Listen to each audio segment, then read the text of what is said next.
तो राजस्थान विधानसभा चुनाव से जुड़ी ये बड़ी खबर आपको बताते चले। केंद्रीय मंत्री गजेंद्र सिंह शेखावत का बयान सामने आया है।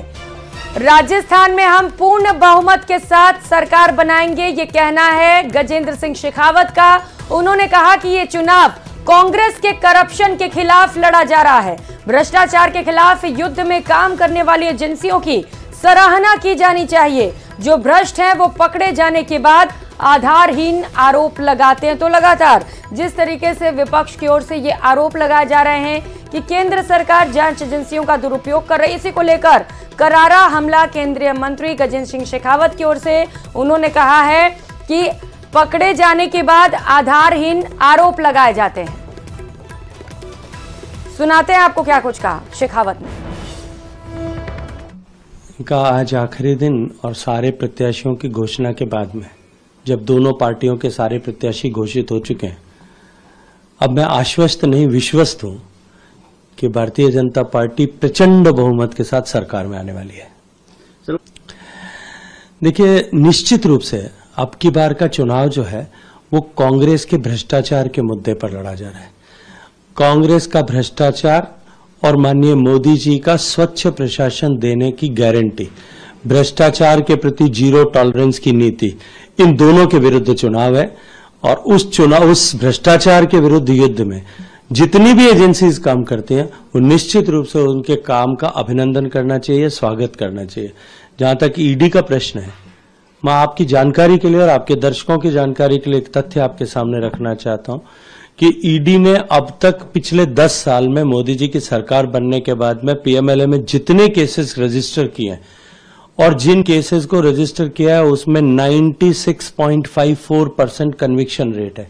दुनिया की किसी इन्वेस्टिगेशन एजेंसी में ये कन्विक्शन की रेट, जिसमें सजा हुई और चार्जशीट हुआ हो, ऐसी कोई भी रेट आप मुझे बता सकते हैं, कोई अनपैरेलल है।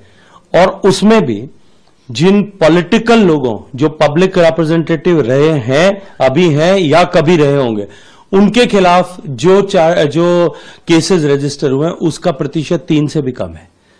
इसलिए जो भ्रष्ट लोग हैं वो अपने भ्रष्टाचार के पकड़े जाने पर इस तरह के अनर्गल जो है प्रलाप भी करते हैं और अनर्गल आरोप भी लगाते हैं। लेकिन सर वो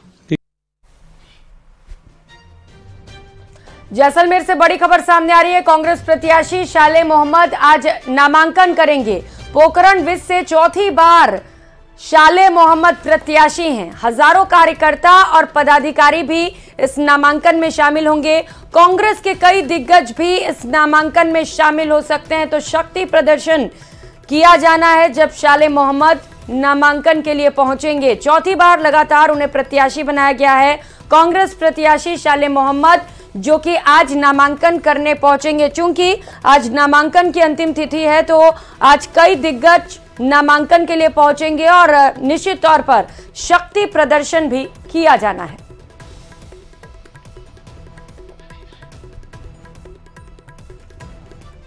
और भरतपुर से एक और बड़ी खबर सामने आ रही है। बीजेपी में बगावत के सुर उठने लग गए हैं। पूर्व जिलाध्यक्ष गिरधारी तिवारी बागी हो गए हैं।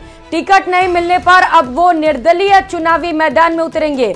गिरधारी तिवारी आज अपना नामांकन दाखिल करेंगे। लंबे समय से गिरधारी टिकट का इंतजार कर रहे थे, लेकिन ऐन वक्त पर जब उन्हें पता चला कि अब टिकट उन्हें नहीं मिलने वाला है, जब कल सभी लिस्ट और सूचियां जारी कर दी गई, उसके बाद अब बीजेपी में बगावत के सुर उठने लग गए हैं। पूर्व जिलाध्यक्ष गिरधारी तिवारी बगावती सुर अपनाने लग गए हैं और अब वो निर्दलीय चुनावी मैदान में उतरेंगे। ये बड़ा ऐलान उनकी ओर से किया गया। टिकट नहीं मिलने से वो पार्टी से खफा हो गए हैं और अब वो निर्दलीय चुनाव लड़ेंगे। अब देखना है कि क्या पार्टी 9 तारीख से पहले गिरधारी जी को मना लेती है या फिर वो निर्दलीय चुनाव में उतरकर बीजेपी का खेल बिगाड़ते हैं।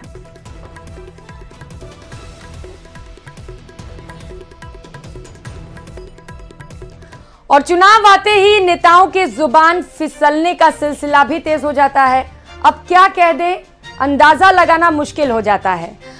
पुष्कर से बीजेपी विधायक सुरेश रावत ने पुलिस अधिकारियों को होश में आने की धमकी दे दी है। वहीं दूसरी तरफ कृषि मंत्री कैलाश चौधरी अलग अंदाज में बयान देते नजर आए। क्या कुछ कहा, सुनिए। बीजेपी विधायक सुरेश रावत के बिगड़े बोल।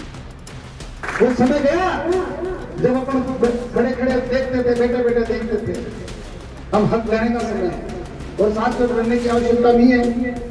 भारतीय जनता पार्टी की सरकार आ रही है। सभा के दौरान सुरेश रावत ने दिया बयान। अधिकारी और कर्मचारी है, उनको भी मैं कहना चाहता हूँ और कहा उनको मैंने कि होश में आ जाओ, नहीं तो आपको होश में लाना हमें आता भी है।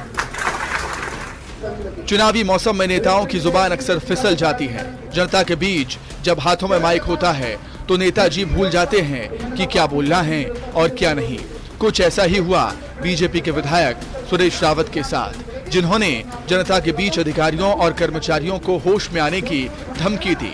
इतना ही नहीं, अपनी दादागिरी का किस्सा भी बयां किया और लोगों की तालियां बटोरी। कलेक्टर ने जिला के सारा अधिकारी दिया, कह रहे थे साहब फंड की व्यवस्था, तो मैंने कहा बाकी जगह फंड की व्यवस्था कैसे करते हो भाई? एक टांग पे खड़े रह के करते हो, ये पुष्कर का मेला आपको यहाँ भी करनी पड़ेगी और मैं आपको विश्वास दिलाता हूँ उनको झक मार के करनी पड़ेगी, क्योंकि वो समय गया जब अपन खड़े खड़े देखते थे, बैठे बैठे देखते थे।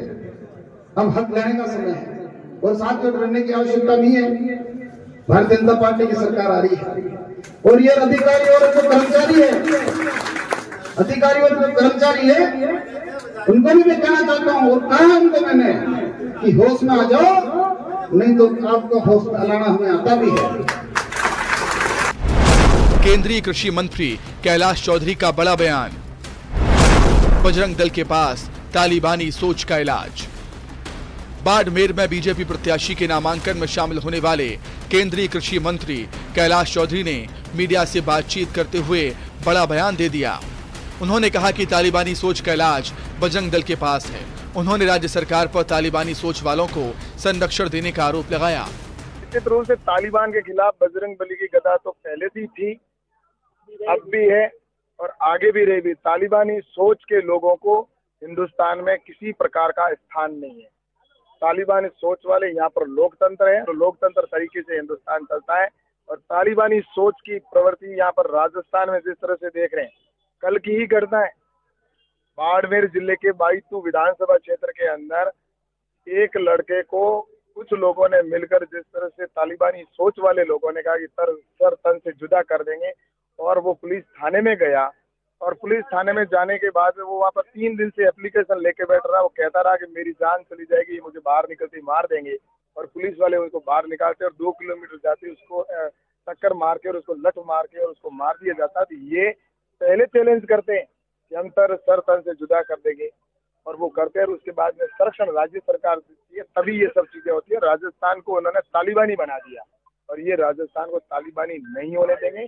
और ऐसी तालिबानी सोच वालों को भविष्य में हम उनको जमीन के अंदर गाड़ देंगे। जब तक विधानसभा चुनाव के नतीजे सामने नहीं आते, तब तक विवादित बयानों का ढोल नेता पीटते नजर आएंगे। जनता के बीच खुद को बेहतर साबित करने के लिए इस तरीके से बयानबाजी कितनी किफायती साबित होगी, ये 3 दिसंबर को साफ हो जाएगा। Bureau report, news 18 Rajasthan.